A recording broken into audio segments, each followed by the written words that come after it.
This is the Furflex Draught Excluder kit for the Triumph TR3A and TR3B models.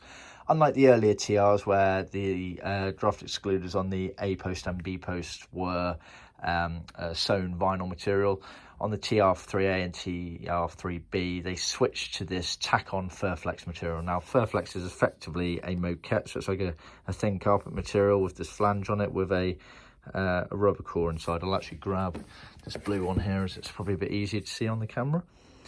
So you can see the rubber core, which is squishable like that. And it's got this flange on the side here. So we supplied just over 2 meters for the kit there. And basically you can pre-cut it then. So some of it goes down the back edge of the A post. So as the front door opens, it's down this edge here. So when it's closed, it looks like it's down the front edge of the actual door panel, but it's not. It's on the other edge of the rear edge of the A post. The other bit goes on the front edge of the B post quarter panel up and round.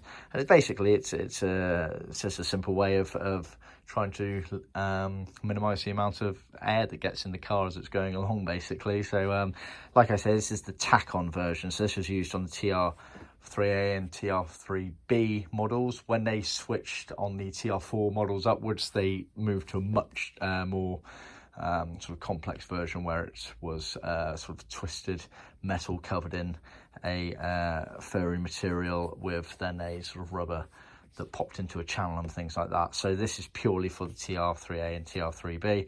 Like I say, we can sell this individually. It's already included as part of the trim panel kits.